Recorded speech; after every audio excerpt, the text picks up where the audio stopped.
యేసు రక్తమే జయం పరిచర్య ప్రైజ్ ద లార్డ్ జూన్ 4వ తేదీ 2024. ఈరోజు దేవుని వాక్యము, సాత్వికులు ధన్యులు, వారు భూలోకమును స్వతంత్రించుకొందురు. మత్తయి సువార్త 5వ అధ్యాయం 5వ వాక్యము.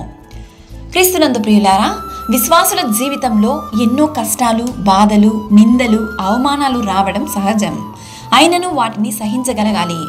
శాంత స్వభావము గలవారుగా జీవించాలి. మీరు బలహీనులు కాక ధైర్యము వహించుడి, మీ కార్యము సఫలమగును. సమాధానపరచువారు ధన్యులు, వారు దేవుని కుమారులనబడుదురు. నా నిమిత్తము జనులు మిమ్మును హింసించి నిందించి మీ మీద అబద్ధముగా చెడ్డ మాటలెల్లా పలుకునప్పుడు మీరు ధన్యులు. సంతోషించి ఆనందించుడి, పరలోకమందు మీ ఫలము అధికమగును. యేసు నీ హృదయపు తలుపునొద్ద నిలుచుని తడుతూనే ఉన్నాడు. ఒక్కసారి నీ హృదయపు తలుపులు తెరచి ఆయన్ని నీ హృదయంలో ఆహ్వానించు.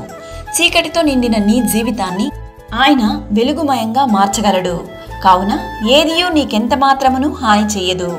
ఈ కాలంలో చాలా మంది చిన్న విషయానికి కూడా ఎక్కువగా టెన్షన్ పడుతూ ఉంటారు. చిన్న పిల్లలు మొదలుకొని పెద్దల వరకు ప్రతి విషయానికి ఎక్కువగా కోప్పడుతూ ఉంటారు.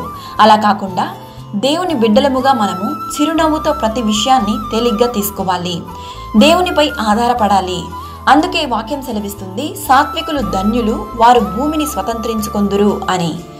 కోపం, చిరాకు, అనవసరమైన మాటలు పలుకునప్పుడు ఎవరునూ మీతో ఉండరు. శాంత స్వభావము కలిగి చిరునవ్వుతో దేవుడు మనకు అనుగ్రహించిన సమాధానంతో మనం ఉన్నట్లయితే ప్రతి విషయంలోనూ దేవుడు మిమ్మల్ని ఆశీర్వదించి దీవించునుగాక. ఆమేన్. God bless you.